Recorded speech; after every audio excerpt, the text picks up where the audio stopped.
সম্মানিত মুসল্লিয়ান কিরাম, এখনকার সমাজে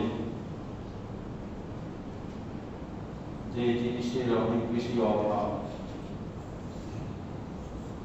পারিবারিক কেন্দ্রিক চলবার জন্য, সমাজ কেন্দ্রিক চলবার জন্য, দেশ কেন্দ্রিক চলবার জন্য,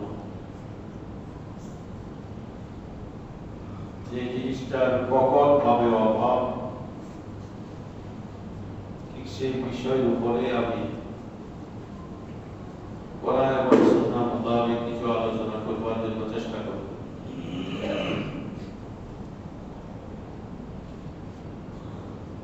কোরআন শরীফের এই আয়াতের অর্থ হলো ওয়ালানাবলুওয়ান্নাকুম বিশাইইন মিনাল খাউফি ওয়াল জু'। তোমাদেরকে মাঝে মধ্যে কিছু পরীক্ষায় নিবেদিত করা হবে।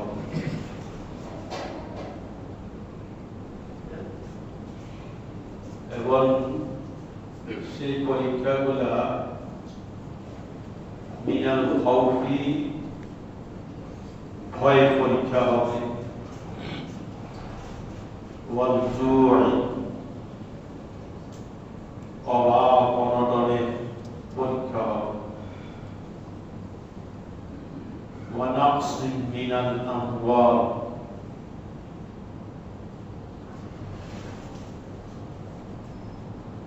এবং মাল সম্পদ ক্ষতিগ্রস্ত দ্বারায় পরীক্ষা হবে, ওয়াল আনফুসি,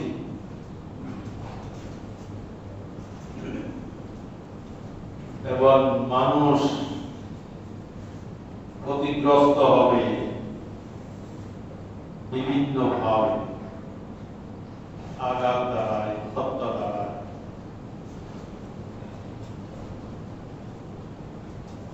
وَلَنَبْلُوَنَّكُمْ بِشَيْءٍ مِّنَ الْخَوْفِ وَالْجُوعِ وَنَقْصٍ مِّنَ الْأَمْوَالِ وَالْأَنفُسِ وَالثَّمَرَاتِ।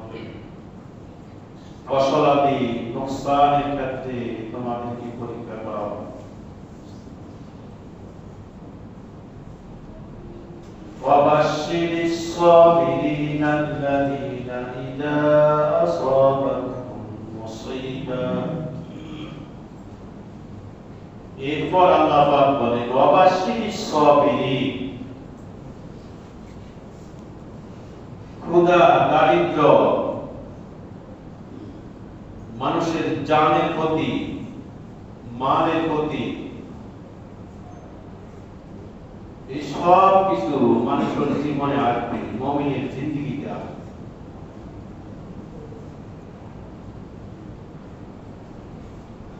ওয়াবাশশিরিস সাবিরিন, সব ক্ষেত্রে যারা ধৈর্য ধারণকারী তাদের জন্য সুসংবাদ রয়েছে। তাদের জন্য কি রয়েছে? সুসংবাদ রয়েছে। ওয়াবাশশিরিস সাবিরিন আল্লাযীনা ইযা আসাবাতহুম মুসিবা, যারা মুসিবতের উপরে ধৈর্য ধারণ করে তাদের জন্য সুসংবাদ রয়েছে। এবং মুসিবত আসলে ক্বালু ইন্না লিল্লাহি ওয়া ইন্না ইলাইহি রাজিউন। মুসিবত আসলে আমরা কি করি?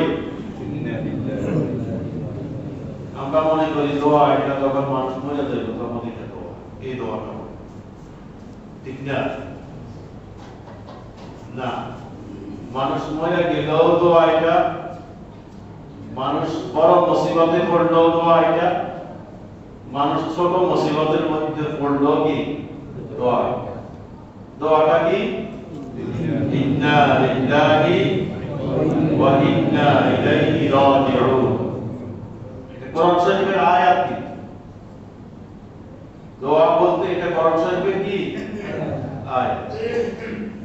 মুসিবতের সময় এই দোয়াটা।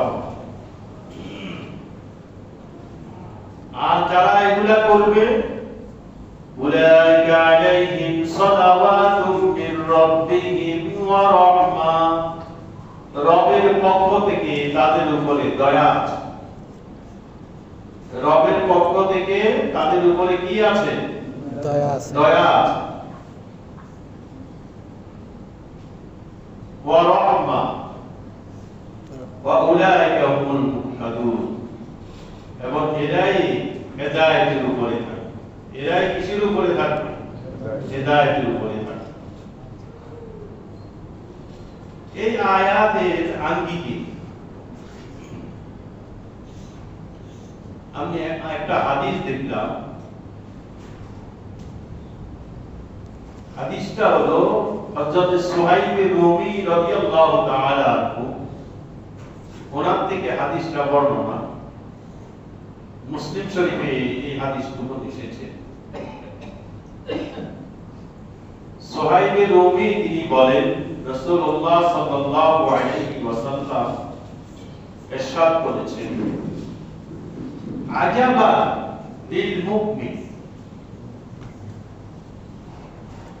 আজাবান লিল মুমিন, একজন মুমিনের জন্য কি চমৎকার বিষয়। একজন মুমিনের জন্য কি চমৎকার বিষয়। মুমিনের জন্য, কিন্তু মুমিন ছাড়া যারা তাদের জন্য নয়। কি চমৎকার বিষয় যে একজন মুমিন যদি কল্যাণের কাজ করে, ভালো কাজ করে, স্বাভাবিক সাধারণ কোন নেক কাজ করে, এই নেক কাজের দ্বারা এই মুমিন আল্লাহর পক্ষ থেকে নেকি পায় এবং আল্লাহ এই মুমিনের গুনাহ মাফ করে দেন।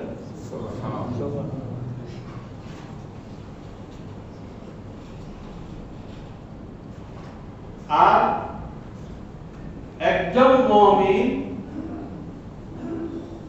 দুঃখ কষ্টের সময় যদি ধৈর্য ধারণ করে, সবর করে, কষ্টের সময়, দুঃখের সময় যখন সে সবর করে, তখন আল্লাহ পাক এই সবরের বিনিময়ে আল্লাহ তাকে জান্নাত দিয়ে দেন। এটা শুধুমাত্র মুমিনের জন্য।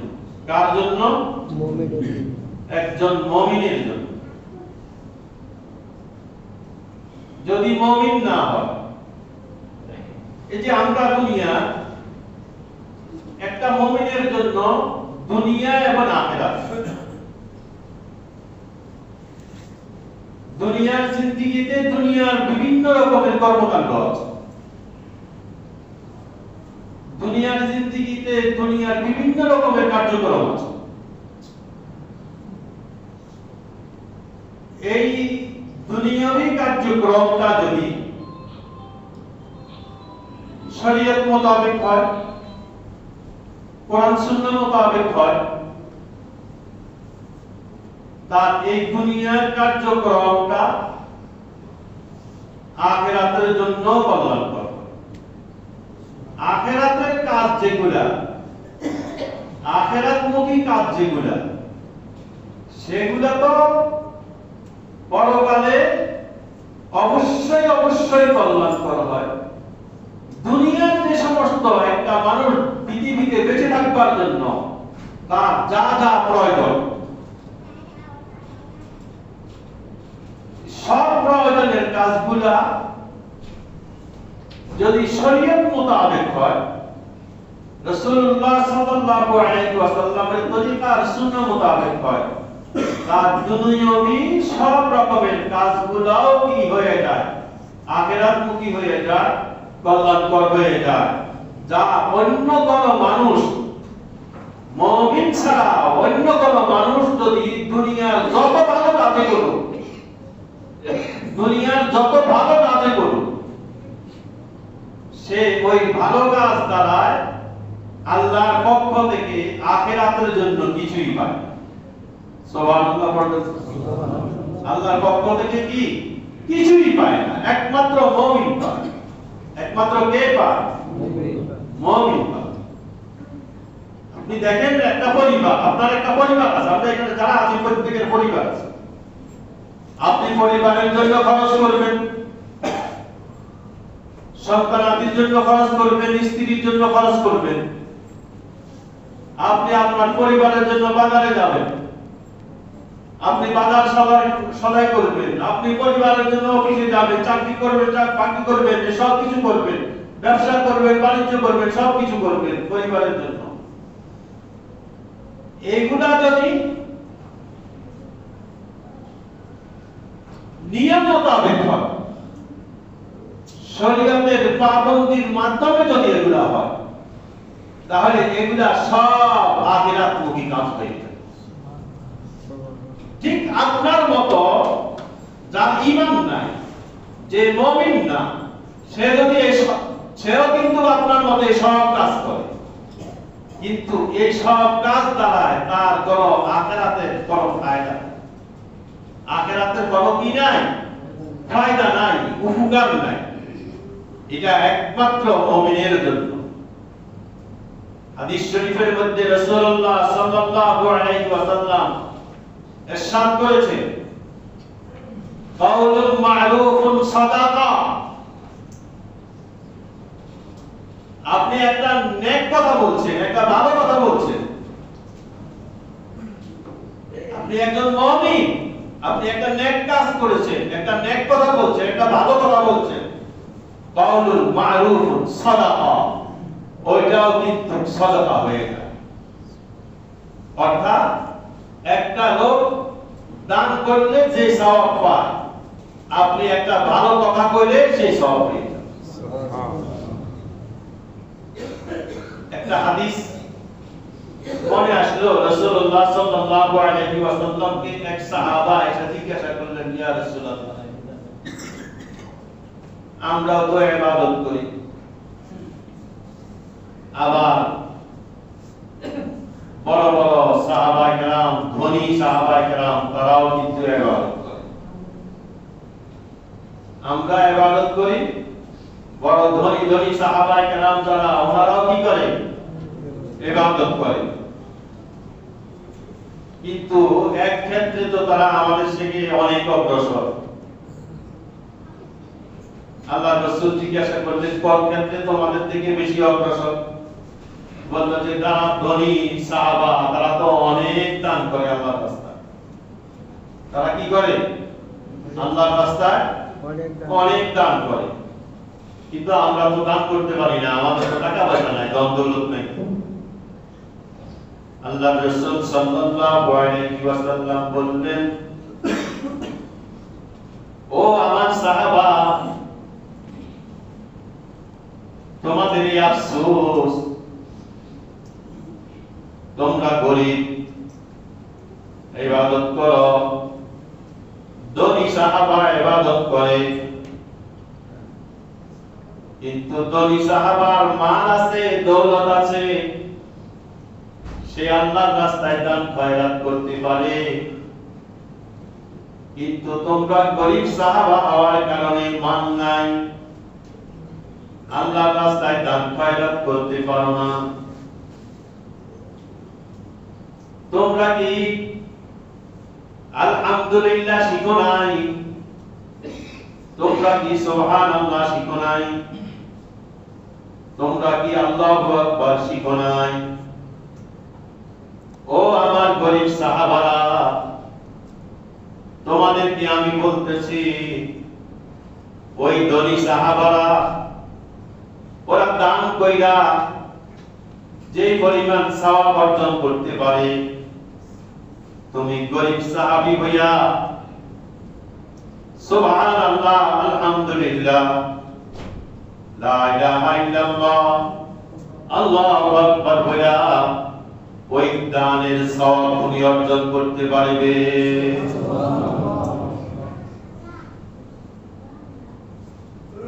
কাউলুম মারুফুন সাদাকা, ভালো কথা বলে তুমি দানের সওয়াব অর্জন করতে পারবে। হাইসা একটা লোকের সাথে কথা বলবা, তুমি দানের সওয়াব তুমি অর্জন করতে পারবে। কথা বুঝতে পেরেছেন? এখনকার আমাদের যে সামাজিক অবস্থা, অব্যবস্থাপনা, সামাজিক চালচলন, সামাজিক ভাবে আমরা তো সামাজিক জীব, ঠিক না? সমাজবদ্ধ জীবন হলো আমাদের জীবন।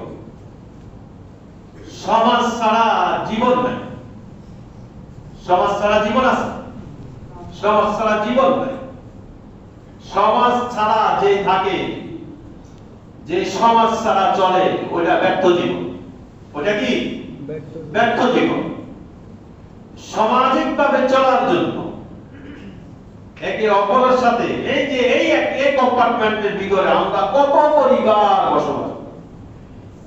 একটা বিল্ডিং এর মধ্যে 6 তলা একটা বিল্ডিং এর মধ্যে মিনিমাম 12টা পরিবার বসবাস। 5 তলা একটা বিল্ডিং এর মধ্যে 10টা পরিবার বসবাস করে।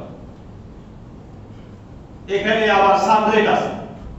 কত মানুষের বসবাস প্রত্যেক বিল্ডিং এ। এই সব বিল্ডিং নিয়ে প্রত্যেক বিল্ডিং এ একটা সমাজ, কারণ একাধিক পরিবার নিয়ে তো সমাজ হয়ে যায়। এই সমাজবদ্ধ জীবন আমাদের চলছে। সমাজবদ্ধ জীবন আমাদের কি চলছে? দেখেন, রাসূলুল্লাহ সাল্লাল্লাহু আলাইহি ওয়াসাল্লাম 1400 বছর আগে এই হাদিসগুলো বলে গেছেন। আমরা তো সব ফেরেশতা না, ঠিক না? ঝগড়াঝাটি আমাদের মধ্যে হয় না? ঝগড়াঝাটি, স্বামী স্ত্রীর ঝগড়া হয়, বাবা সন্তানের ঝগড়া হয়, পারিবারিক কেন্দ্রিক ঝগড়া হয়, সমাজ কেন্দ্রিক ঝগড়া হয়। আল্লাহ রাসূল সাল্লাল্লাহু আলাইহি ওয়াসাল্লাম দেখেন 1400 বছর আগে বলে গেছেন, আল মুসলিম আল্লাযী ইউখালিতুন নাস ওয়া ইয়াসবির আলা আযাবু আফদাল লা ইউখালিতুন নাস ওয়া লা ইয়াসবির আলা আযাবু। আল্লাহ রাসূল 1400 বছর আগে বলে গেছেন, ও আমার উম্মতেরা, তোমরা তো সমাজবদ্ধ জীবন, সামাজিক জীবন যাপন করতে গেলে বিভিন্ন রকমের অব্যবস্থাপনা তোমাদের সামনে আসবে। একে অপরের সাথে ঝগড়া হবে, একে অপরকে গালমন্দ করবে, একে অপরকে আঘাত করবে। বাকি তোমাদেরকে বলে দিই, যদি আমার এই হাদিস অনুসারে তোমরা সমাজবদ্ধ জীবন যাপন করো, তাহলে দেখবা সমাজ সুন্দর হবে, সমাজ সুন্দরভাবে চলবে। আর মুসলিম, প্রকৃত মুসলমান সেই ব্যক্তি যে মানুষের সাথে মিলেমিশে চলে। প্রকৃত মুসলমান সেই ব্যক্তি যে মানুষের সাথে কি করে? মিলেমিশে চলে, মিল মহব্বতের সহিত চলে। এবং ওই মুসলমান, ওই মুমিন সবচাইতে উত্তম, যে মুমিন অন্য মুসলমানের সাথে, অন্য ভাইয়ের সাথে মিল মহব্বতের মাধ্যমে, মিলজুলের মাধ্যমে মিলেমিশে চলতে থাকে, সে তার থেকে অনেক বেশি উত্তম। এবং তার এই মিলেমিশে চলাটা হলো তার জন্য সাদকা। এই মিলেমিশে চলাটা হলো তার জন্য কি? সাদকা। আর যে মানুষের সাথে মিলেমিশে চলে না, মানুষের সাথে দেখলে মুখ কালো করে থাকে, কারোর সাথে কথা বললে মনে হয় যেন রাগ করে কথা বলে, মানুষের সাথে বেশিরভাগ ঝগড়াঝাটি করার জন্য চেষ্টা করে, সে সবচাইতে নিকৃষ্ট, সে সবচাইতে কি? নিকৃষ্ট। দেখেন আল্লাহ রাসূল সাল্লাল্লাহু আলাইহি ওয়াসাল্লাম অন্য হাদিসের মধ্যে বলেছেন যে একটা মানুষের ব্যবহার, আচার আচরণ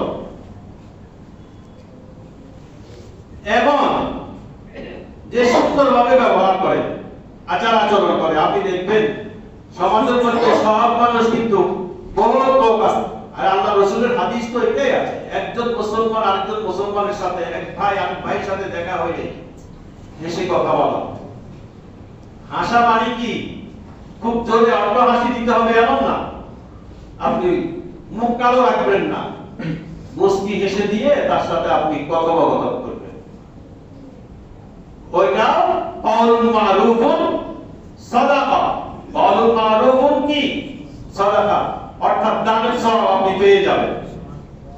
রাসূলুল্লাহ সাল্লাল্লাহু আলাইহি ওয়াসাল্লাম বলেন, ও আমার উম্মতেরা, তোমরা সমাজবদ্ধ জীব,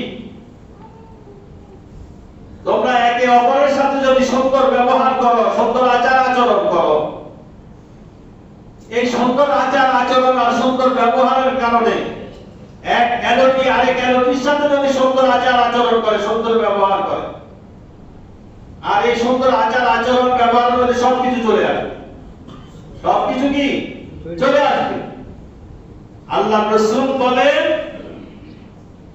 সারা রাত জায়গা নফল নামাজ পড়লে যে সওয়াব পাওয়া যায়, একজন মুসলমান আরেকজন মুসলমানের সাথে, একজন মুমিন আরেক মুমিনের সাথে যদি সুন্দর ব্যবহার করে, সুন্দর আচার আচরণ করে, মিলেমিশে চলে, সেই ওই পরিমাণ সওয়াব পাবে যেই পরিমাণ সওয়াব সারা রাত জায়গা একজন মুসলমান ইবাদত করতে পারে।